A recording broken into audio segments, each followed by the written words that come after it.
Logistics system, as a technology in my opinion, is by far the most impactful technology in this entire game. Ironically, it only offers us 3 chests that we're allowed to use now, which makes all of the difference in the world. The buffer chest, the requester chest, and the active provider chests are the chests that we just unlocked by researching this ability. And surprisingly enough, with just these 3 chests unlocked, we are going to now be able to rebuild our entire factory. And it will not look anything like it did originally. This will be a completely different factory, and we're going to be now able to use robots to do it. In this video, my objective is to show you guys how to make the transition over from a regular factory to using robots, and the few steps that you need to take in order to do it before the robots will eventually just do it for you. So without further ado, let's get into it.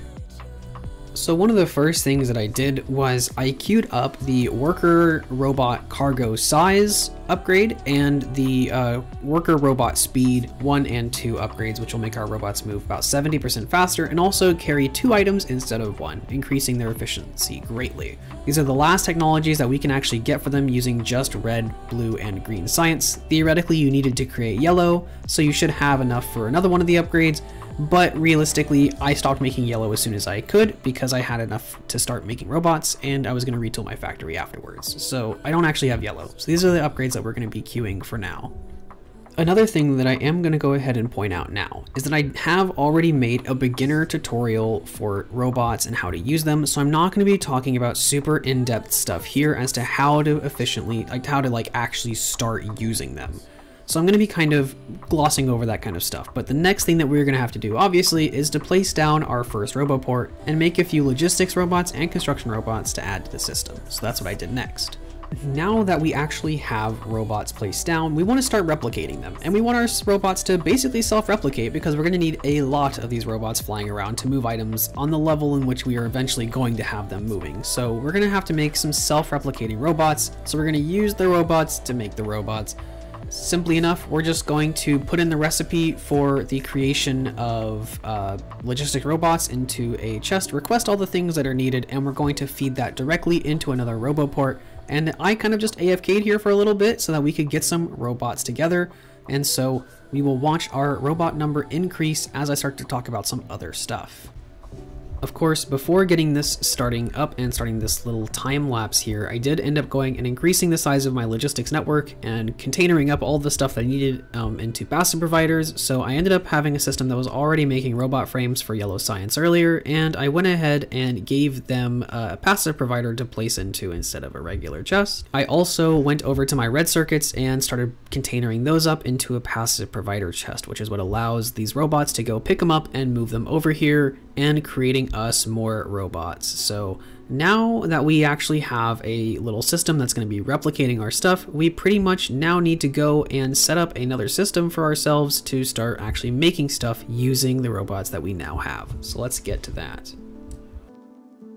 So here I start putting together the little crafting array that we're typically going to be using to make almost like basically everything that we're going to be doing. Of course, it's pretty simple and I've probably seen it or shown it in a few videos before. However, if you haven't seen it before, this is just going to be a quick little array using passive providers and requester chests attached to some inserters to basically make anything that we want. Of course, the versatility of robots is the fact that I can pretty much request anything in this chest and it will just bring it to it as long as it's in the system. Another notable thing that you're going to have to keep in mind is that robots have a particular use whenever you're trying to move a large number of items. For example, if I request, say, 1,000 green circuits to be put into my inventory, all of my robots will just spew out of the world to go pick up those items and give it to me. And that is considerably faster than moving items through any belt. I don't care what belt you're using, it's gonna be faster. All it takes is having more robots and having more need for that item, but it also means that you can pretty much have any item brought to you from anywhere.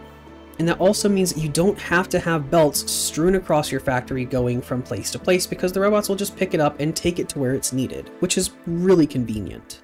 You'll also see that the system that we have here is actually very tile dense. You're basically using almost every tile that is used here, so it's pretty important to note that this is a very compact design. But this little setup here is pretty much what we're going to be using for everything, so I went ahead and copied it to a blueprint. The next thing that I did was I pretty much used the little system that we have set up here to go ahead and put together a little red circuit manufacturing thing, and I did it in a way that it's kind of notable that you do this, so I will make a point of it now. If you have them set up the way I do and you have them across from each other like this, make sure that the ones that are opposite from each other are making the exact same item. If you aren't, and one item is made faster than the other or is in more demand than the other in any way, shape, or form, eventually the chest will fill up with the same item with one item, and you will no longer be able to produce the other. And trust me, I've had that happen to me a few times. So you want to make sure that basically if you have them across from each other like this, that if they are on opposite sides, that they are producing the same item. But yeah, I pretty much went ahead and set up our very first little system here, which was to make red circuits so that our factory could produce more robots faster to help us upscale a little bit quicker. So one of the next big things that I wanted to work on was I kind of wanted to stop building my own stuff, and I wanted to I figured I would show you guys how I'm going to do that as well. So basically I'm going to make myself a little robot mall. So similar to how players will kind of make like buses that make a whole bunch of like logistic stuff for you to pick up so you can build stuff quicker, we're going to be doing the same exact thing, except it's going to be for our construction robots. And I'm going to show you exactly how to do that. But basically the first thing that we did was we just kind of copy and pasted our original setup, so we could just fill in the ghosts, and it just kind of works a little bit easier that way, and it lets you visualize more what I'm trying to do. But once I get this whole thing placed down, I'm gonna kind of start going through and think, okay, well, what do I actually need to replicate the thing that I just made? So I'm gonna need tier 2 electric poles, so we started with that. And the next thing I'm gonna need is I'm gonna have to make iron sticks, so let's go ahead and input that. The next thing that I was gonna go ahead and put together was assembling machines 2, which requires level 1 assembling machines, so we're going to go ahead and make those right next to this. The next thing we're going to make is we're going to make gear wheels, because you need those for the assembling machines.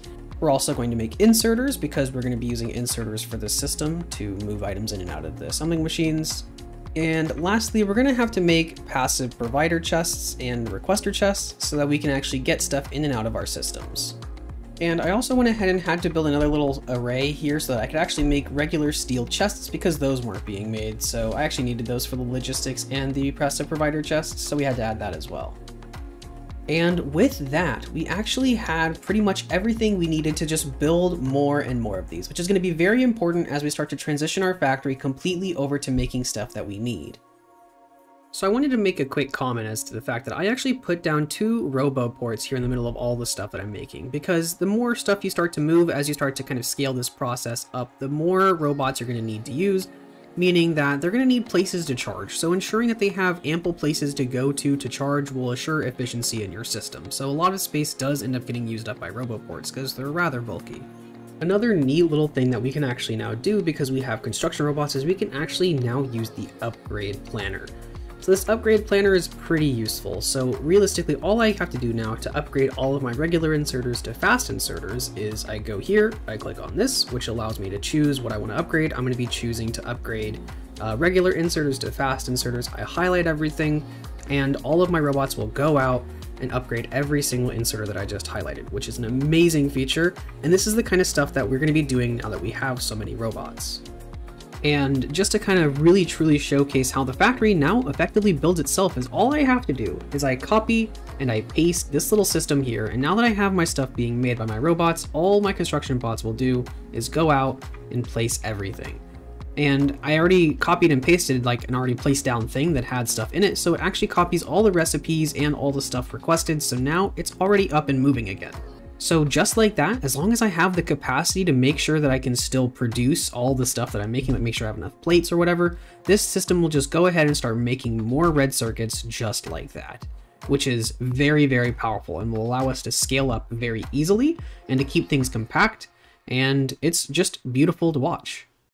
And for the last demonstration of this video, I went ahead and I got a couple of mining drills producing into a passive provider, and I also noticed that I was filling up on heavy oil and it was kind of stopping our entire gasoline or like petroleum system. So I ended up making a chem plant that was making fuel, solid fuel, out of the heavy oil so that I could actually start making a small smelting array. So here I'm putting together a small smelting array that I pretty much use in my primary factory on my main game. It's built a little bit differently, of course, because I'm using substations and I'm compacting it a lot like tighter than this, but this is effectively the system that I use. And this just is another example of the stuff that we will be doing whenever we truly robotify and truly like fully build our factory with robots.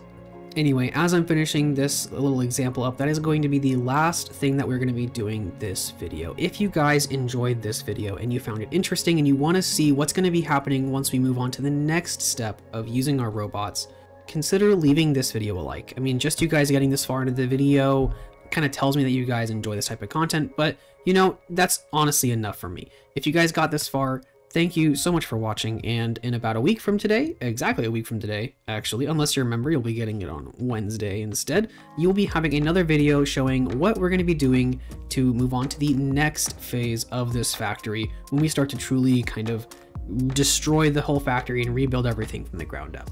Thank you so much for watching again, and I'll see you guys next week with another video.